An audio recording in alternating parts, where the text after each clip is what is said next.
हरे कृष्णा. श्रीमद भगवद गीता जशी आहे तशी अध्याय 14. अध्यायाचं नाव आहे गुणत्रय विभाग योग. श्रील बलदेव विद्याभूषण यांनी या 7व्या श्लोकावर लिहिलेली जी गीताभूषण टीकेतलं जे वर्णन आहे ते अगदी शेवटच्या टप्प्यात आलो आहे. वाचायला सुरू करणार त्याआधी श्रील प्रभुपादांना प्रार्थना करूया. हे श्रील प्रभुपाद, आम्ही भगवद्गीता हा ग्रंथ वाचून समजून घेण्याचा प्रयत्न करीत आहोत, त्यासाठी आम्हाला आशीर्वाद द्या. धन्यवाद प्रभुपाद. श्रील बलदेव विद्याभूषण लिहितात, रजोगुणाच्या प्रभावामुळे पुत्र, मित्र, समाज यांच्या संगाची इच्छा पण येते. तर हा मुद्दा समजवताना वैष्णवाचार्य सांगतात की आमचं समाजामध्ये चांगलं नाव व्हायला पाहिजे, आमचं गुणगान व्हायला पाहिजे, वाहवा मिळाली पाहिजे, असा विचार हा रजोगुणाच्या प्रभावाखाली व्यक्ती करत असतो. लोक काय म्हणतील यासाठी लोक सतत धडपडत असतात. हे सगळं रजोगुणामुळेच होत असतं. तर असा हा जो रजोगुण आहे तो व्यक्तीमध्ये इच्छा, इंद्रिय तृप्तीच्या इच्छांनी प्रकट होत असतो. दक्षिण भारतातले जे रामानुजाचार्य आहेत, महान आचार्य होऊन गेले, ते श्री रंगनाथ मंदिर आहे त्याच्या आवारात आपल्या शिष्यांबरोबर उभे होते आणि भगवंतांची शोभायात्रा निघाली होती. आणि या शोभायात्रेमध्ये झांजा वाजवल्या जातात, करताल वाजवले जातात, मृदंग वाजवले जातात. भगवंतांच्या गुणांचा जयघोष होत होत ही सुंदर शोभायात्रा निघालेली असते आणि सगळेजण मनपूर्वक भगवंतांचं दर्शन घेत असतात. तर रामानुजाचार्य सुद्धा हे दर्शन घेत होते. त्यावेळी त्यांचं लक्ष एका माणसाकडे गेलं जो या शोभायात्रेकडे बघतच नव्हता. त्याचं लक्ष एका स्त्रीकडे होतं. ती स्त्री त्याच्या जवळ उभी होती. ती स्त्री मात्र शोभायात्रा बघत होती, भगवंतांचा जो उत्सव आहे त्याच्याकडे ती बघत होती.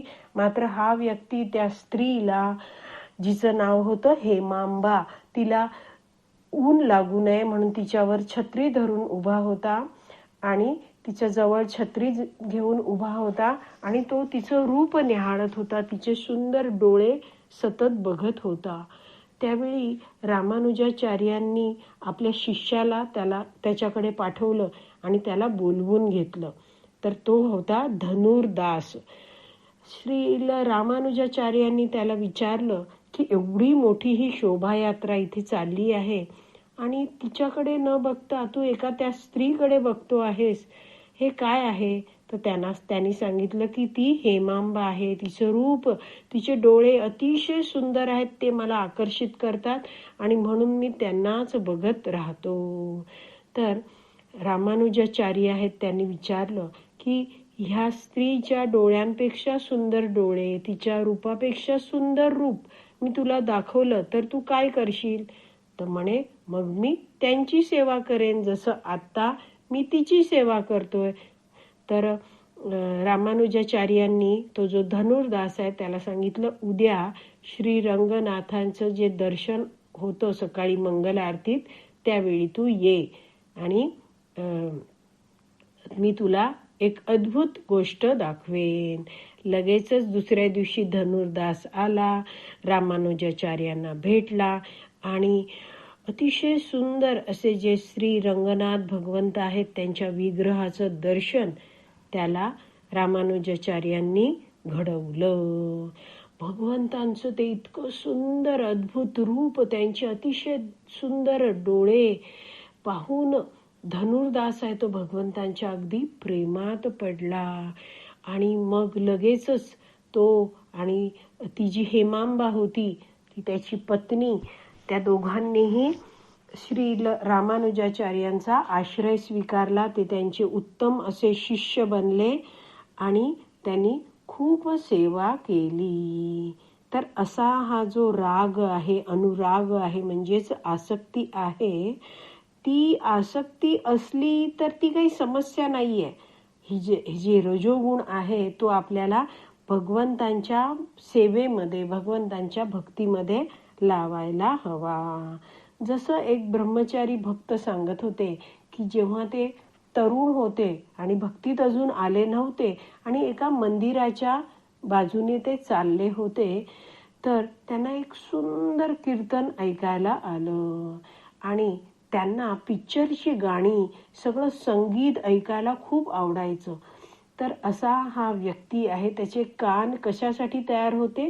छान छान संगीत ऐकण्यासाठी. आणि असा हा जो व्यक्ती आहे त्याने जेव्हा भगवान श्रीकृष्णांचं गुणगान करणारं हे कीर्तन ऐकलं, सहजच त्याची पावलं आहेत ती त्या मंदिरात गेली. इस्कॉनचं ते मंदिर होतं आणि सुंदर भगवंतांचं कीर्तन सुरू होतं. तर इतका तो त्या कीर्तनाकडे आकर्षित झाला आणि त्यांनी सगळी माहिती घेतली आणि तो ब्रह्मचारी बनला.